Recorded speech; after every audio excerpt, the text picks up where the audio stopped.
Efesios capítulo 2, y si el capítulo 1 fue lo que yo considero una explosión de alabanza, definitivamente este capítulo 2 es la confirmación de que en el corazón del apóstol Pablo se había conquistado la idea de, como Jesús mismo lo dijo en Mateo 28, antes de ascender y dejar a sus discípulos, toda autoridad había sido depositada en Jesús, ¿no? Lo cual se ve reflejado a través del amor, pero también del cuidado y de la manifestación gloriosa de Cristo a su iglesia. Y el capítulo 2 nos presenta de una manera fascinante cómo la supereminente grandeza del poder de Dios se ve manifestada a través de este acto que hoy nosotros conocemos como salvación o redención, haciendo un contraste muy evidente, muy claro, entre lo que antes éramos o lo que podemos llegar a ser por naturaleza y entre lo que podemos llegar a ser cuando somos revestidos de esta nueva identidad que Cristo nos ofrece por la gracia de Dios. Y partiendo justamente de esto, hace algunos años se volvió muy popular y muy conocido un programa de los Estados Unidos, creo que inicia ahí y posteriormente se replica en diferentes partes del mundo, pero era un programa que se llamaba Extreme Makeover. No sé si por ahí lo viste, lo escuchaste, sí, ¿verdad? Cambio extremo para los que no manejan el inglés, como yo. Y seguramente lo viste, lo escuchaste. Para los que no, básicamente la dinámica del programa era seleccionar a una familia que estuviera pasando por problemas económicos y que por la situación, su capacidad para mantener y hacer las reparaciones necesarias a la casa en la cual ellos estaban viviendo simplemente era muy limitado, o en algunos casos prácticamente era imposible de hacerlo. Prácticamente era imposible que la gente pudiera mantener sus casas en buenas condiciones, ¿no? Había casas llenas de humedad, había casas que por el tipo de construcción en los Estados Unidos, la madera se estaba pudriendo, y entonces había casas que literalmente estaban a punto de caerse, ¿no? Otras casas donde a lo mejor había una persona con discapacidad y no tenían las condiciones adecuadas para que esta persona con discapacidad, pues su vida fuera un poquito más fácil, ¿no? Ese tipo de situaciones. Y debido a la situación de las casas, pues obviamente eran casas inseguras, ¿no? Casas que se volvían hasta cierto punto inhabitables, ¿no? Entonces lo que ellos hacían era tomar a toda la familia que viviera en esa casa, ¿no? Si vivía la mamá, el papá, la abuelita, el abuelito, los hijos, los nietos, los tomaban a todos, se los llevaban una semana de vacaciones. Y no creas que aquí a la vuelta, no creas que aquí cerquita, bueno, en Estados Unidos, ¿no?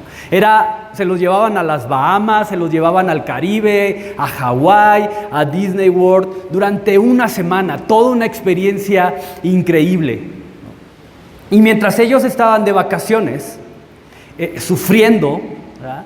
Todo un equipo planeaba, diseñaba y construía durante las 24 horas del día una casa espectacular y totalmente diferente, justo en el mismo lugar en donde estaba la casa vieja y a punto de caerse.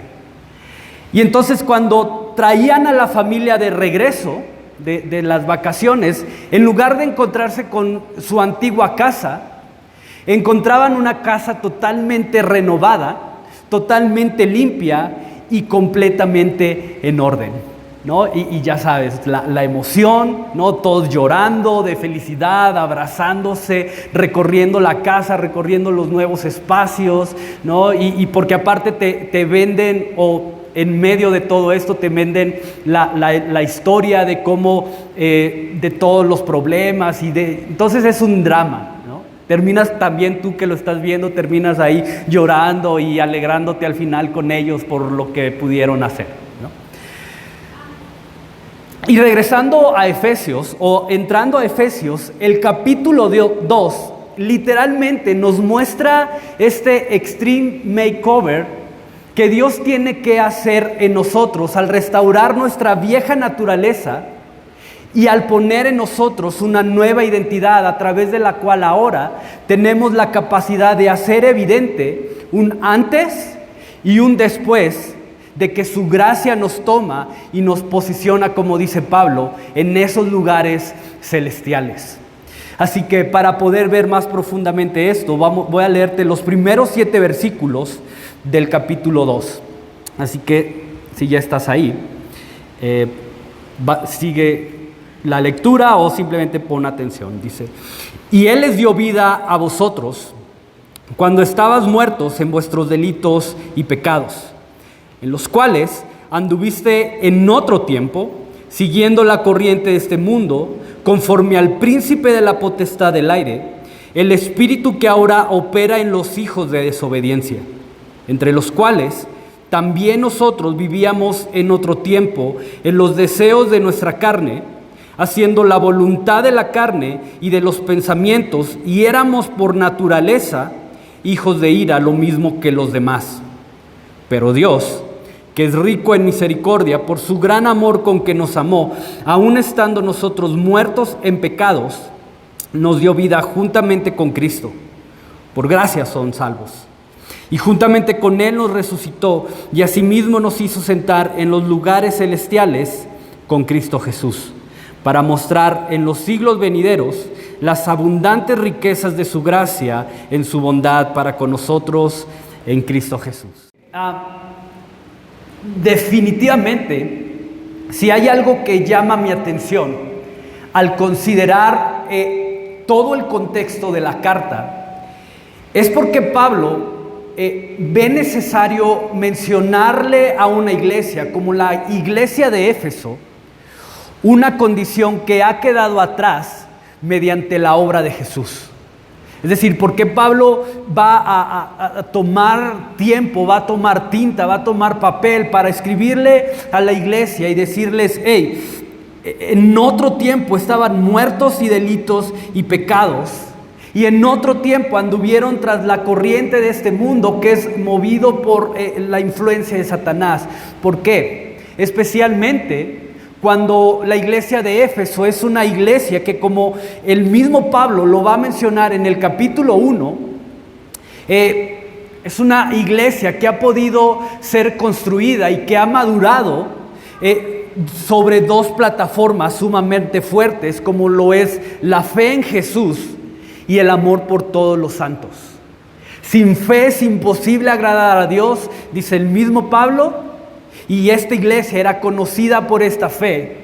Y luego más adelante va a decir: en esto conocerán mis discípulos, en esto conocerán, dijo Jesús, que son mis discípulos, en que se amen los unos con los otros.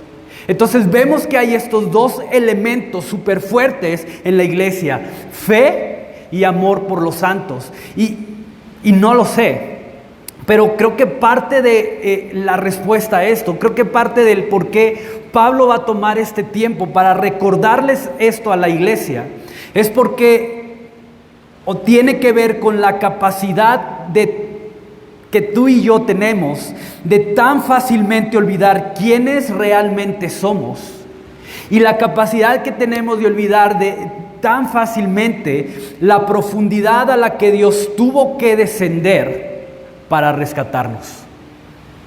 Me encanta cómo lo dice un pastor, obviamente sin ánimos de ofender a nadie, pero dice: éramos ratas de alcantarilla, ¿no? Así éramos delante de Dios, como esas ratas de alcantarilla, y Dios tuvo que descender ahí a lo profundo de ese lugar para tomar y rescatarnos. Y quiero que veas esto, porque básicamente en los 3 primeros versículos Pablo va a exponer de una manera clara la condición tan miserable en la que nos encontramos cuando nuestra posición no es en Cristo Jesús. Chécate, dice que estábamos muertos, dice que estábamos sumergidos totalmente en nuestros delitos y en nuestros pecados, y que además vivíamos siguiendo la corriente de este mundo, el cual es movido por la influencia de Satanás.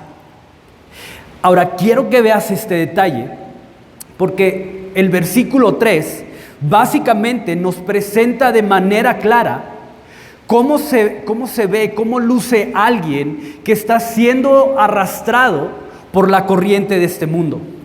Y si te fijas, dice que es alguien que vive totalmente sometido a los deseos y a la voluntad de la carne. Así es como se ve a alguien que está siendo arrastrado por la corriente de este mundo. Está atado, está esclavizado por los propios deseos de la carne, de su carne y de su voluntad.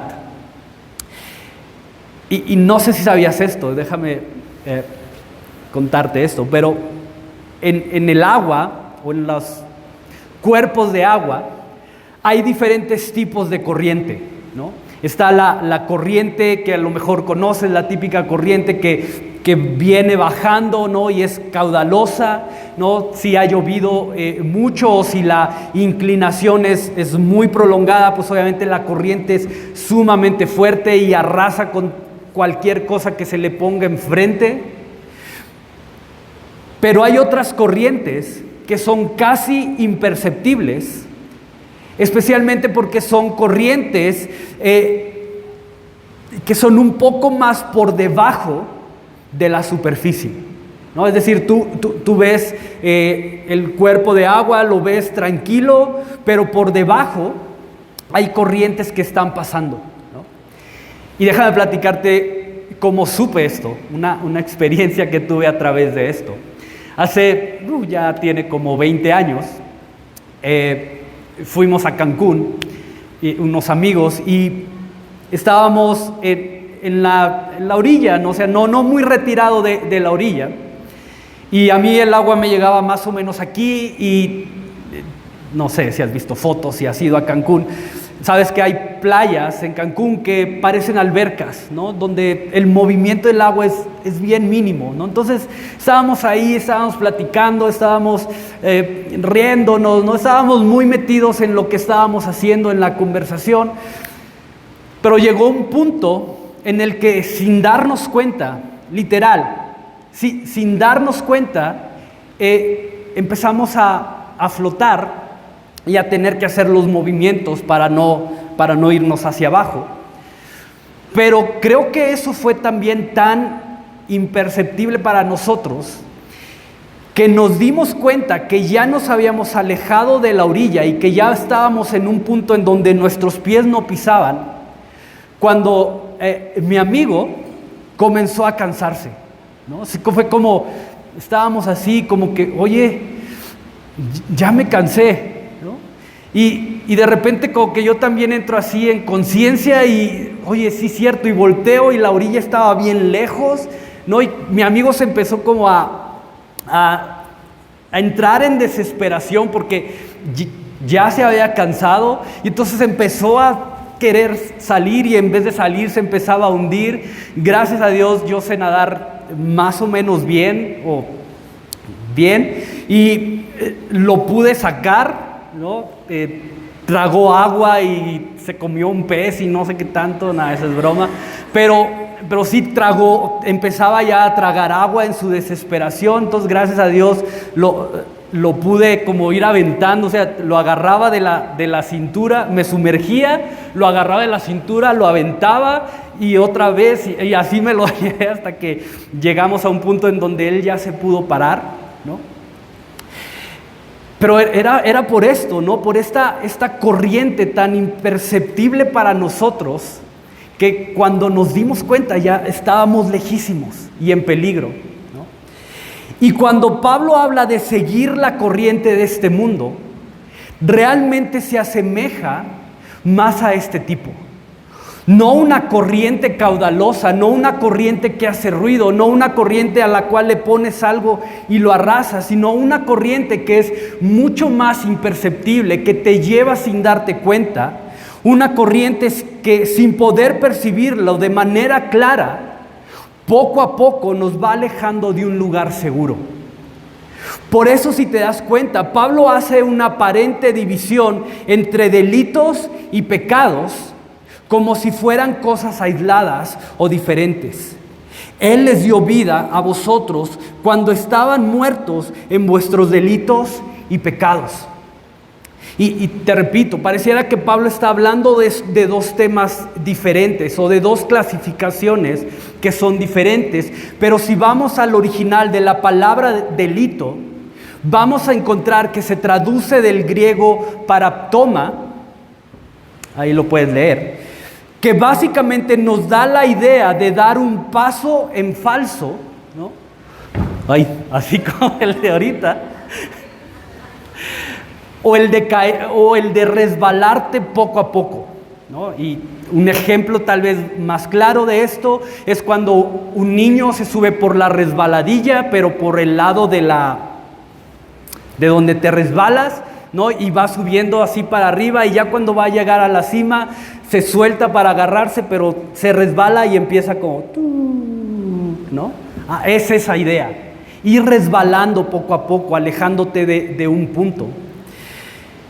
Y es súper profundo esto, porque dice Pablo, nuestra manera de vivir fuera de Cristo nos estaba deslizando a un punto en el que, sin darnos cuenta, sin considerarlo, estábamos dañándonos a nosotros mismos al estar siguiendo nuestros propios deseos y nuestra propia voluntad.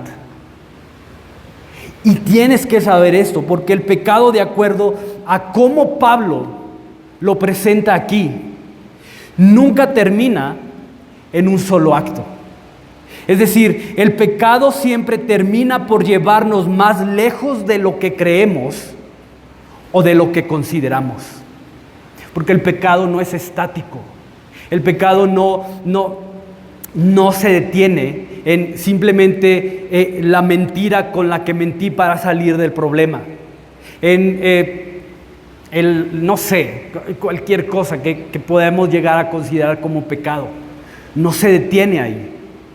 Porque sin importar que sea, su grado de afectación o su grado de influencia se va a ver reflejado en dos áreas principales. Va a distorsionar por completo la imagen que yo tengo de quién es Dios, ¿no? Y puedes ver, por ejemplo, esto en Génesis 3, cuando después de pecar, Adán y Eva tienen que esconderse, porque al escuchar que la presencia de Dios está cerca de ellos, tienen miedo. Y entonces una presencia que era una presencia de amor, de gracia, de misericordia, de bondad, después de pecar es distorsionada y comienza a verse como una amenaza. Y eso es lo que hace el pecado en nuestra vida. Distorsiona la imagen de quién es Dios, pero al mismo tiempo vamos a terminar por descubrir que el pecado siempre termina siendo autodestructivo. El pecado siempre va a ser algo que tarde o temprano va a terminar por hacernos algún tipo de mal. Y esta es la esencia del pecado, que literalmente hace que mi concepto de Dios, que mi concepto de su amor, que mi concepto de su bondad, que la idea de que su voluntad es siempre buena, agradable y perfecta, quede totalmente distorsionada y alejada de la realidad. Por lo tanto, en lugar de vivir para Él, en lugar de anhelar el vivir mi vida para caminarla en su voluntad, para tener una relación con Él, para depender plenamente de Él, prefiero vivir para mí, creyendo que mi voluntad es mejor. Por lo tanto, termino posicionando mi voluntad sobre su voluntad. Por eso dice, el cual es, en el versículo 2, la corriente de este mundo, conforme al príncipe de la potestad del aire, el espíritu que ahora opera en los hijos de desobediencia. Y esa es la influencia del enemigo, esa es la influencia de Satanás sobre este mundo. El alejarnos, el creer que sin Dios podemos.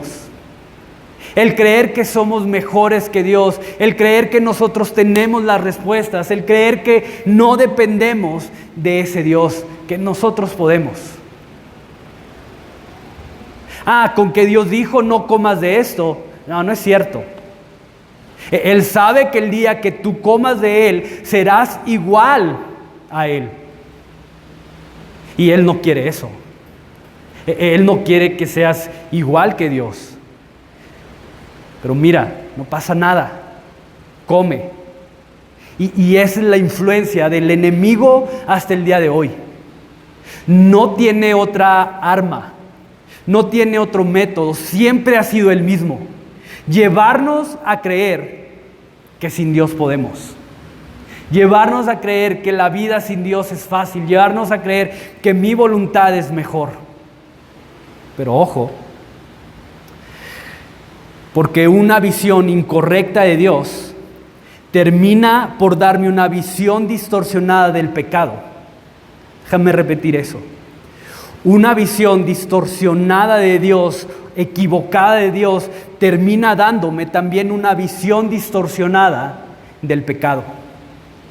Y tienes que considerar esto todos los días en tu vida, porque un corazón que es endurecido por el pecado va a terminar pecando aún más, atrayendo sobre sí mismo un mal cada vez mayor.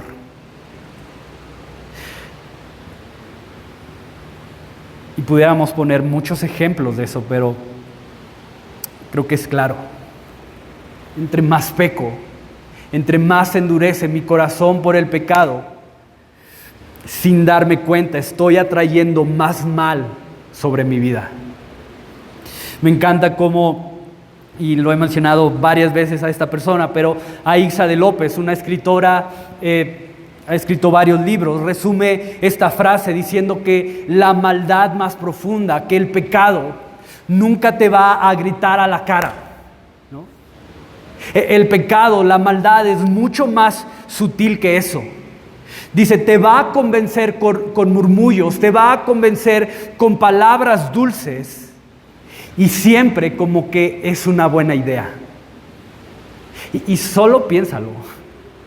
Pero qué acto pecaminoso se presenta delante de ti y dices, ay no, guácala, qué feo, ¿no? No, siempre es atractivo. Siempre resulta como, a ver, ¿no? ¿Por qué? Porque es sutil. Porque nunca el pecado se va a presentar delante de ti diciéndote, hey, soy una adicción y voy a destrozar tu vida. Ven. No. Siempre es, mira, yo tengo lo que necesitas. ¿Quieres paz? Yo tengo esa paz. ¿Quieres gozo? Yo tengo ese gozo. ¿Quieres aceptación? Yo tengo esa aceptación. Sin darnos cuenta que es un engaño y que estamos resbalando, que estamos yendo hacia nuestro propio mal. Mira lo que dice Romanos 8, referencia a esto. Mira lo que el mismo Pablo va a decir referente a esto. Romanos capítulo 8, versículo 7. Por cuanto los designios de la carne son enemistad contra Dios, porque no se sujetan a la ley de Dios, ni tampoco pueden.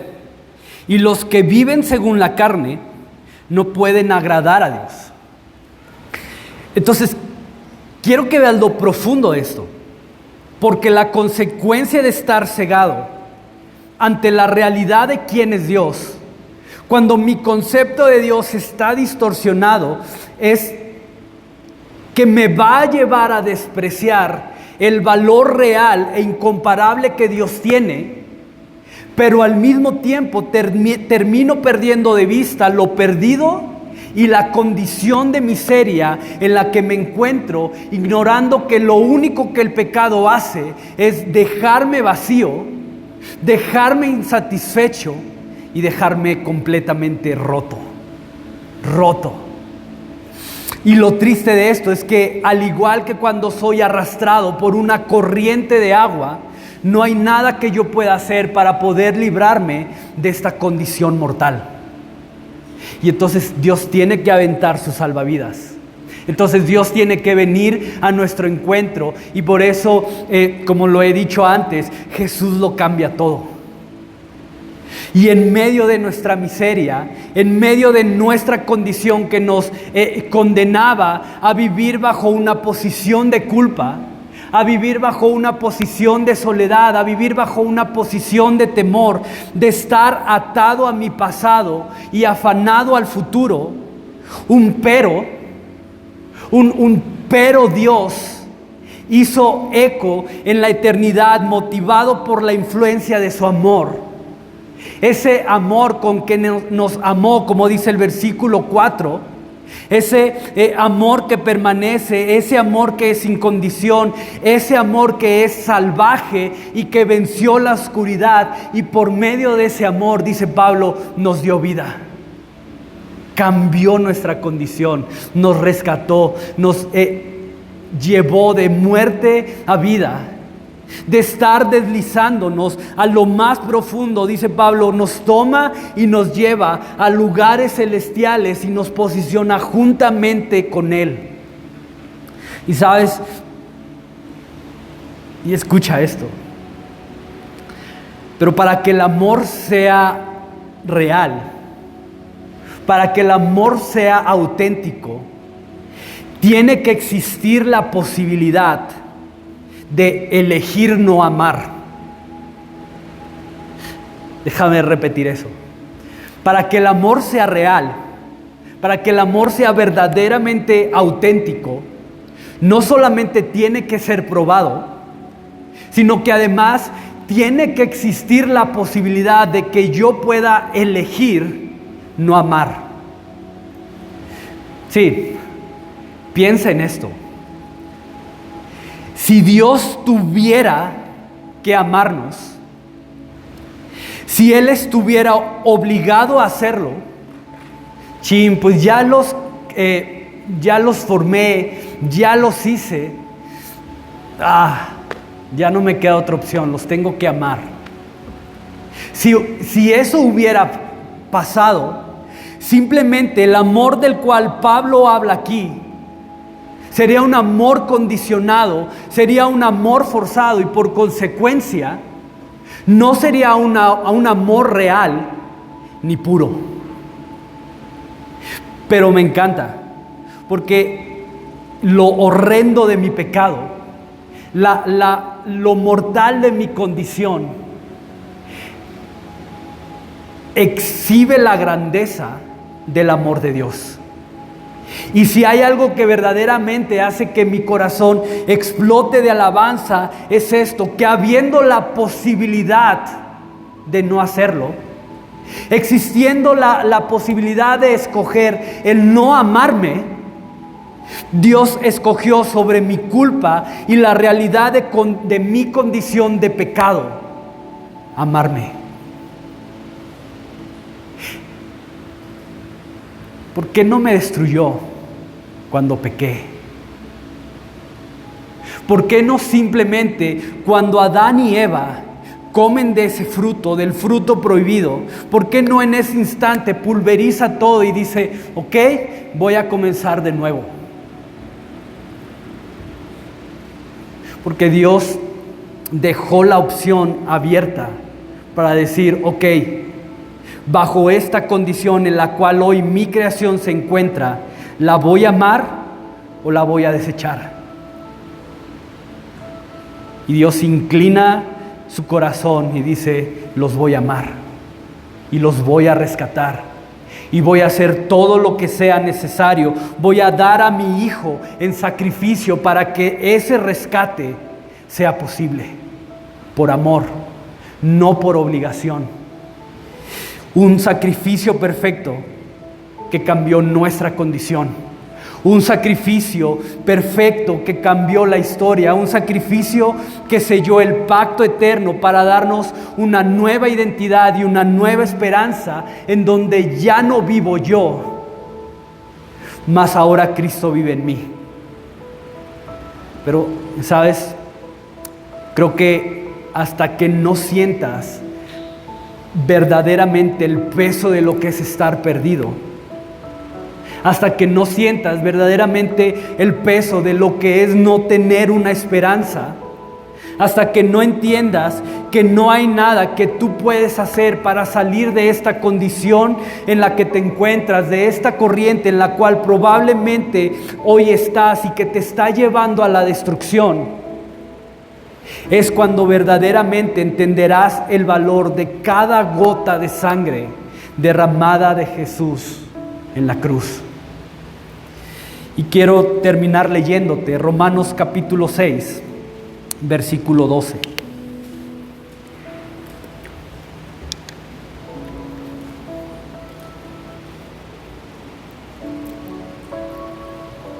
Romanos capítulo 6, versículo 12 al 14. No reine pues el pecado en vuestro cuerpo mortal, de modo que lo obedezcas en sus concupiscencias o en su pecado. Ni tampoco presentes vuestros miembros al pecado como instrumento de iniquidad, sino preséntense vosotros mismos a Dios como vivos de entre los muertos, y vuestros miembros a Dios como instrumentos de justicia. Y en su amor, en su misericordia, Dios nos ha dado esto. Dios nos ha dado vida. Dios nos ha dado la capacidad de que el día de hoy tú y yo podemos presentarnos como instrumentos vivos a nosotros mismos. De ya no estar condenados a seguir los deseos de nuestra carne, a los deseos de nuestra voluntad, lo único que están haciendo es arrastrándonos a la destrucción. El pecado corrompe, el pecado destruye, el pecado deforma, el pecado avergüenza y su fin es la muerte. Jesús perdona, nos restaura, sana todas nuestras heridas y su regalo es la vida eterna junto a Él. La pregunta es, ¿qué escoges hoy? Tienes estas dos opciones y Dios te da a escoger. ¿Qué prefieres? ¿Preferir la muerte, el castigo, la vergüenza, la destrucción? ¿O ser restaurado, ser perdonado, que tus heridas sean sanadas y recibir el regalo de la vida eterna al lado de nuestro Padre? Es tu decisión.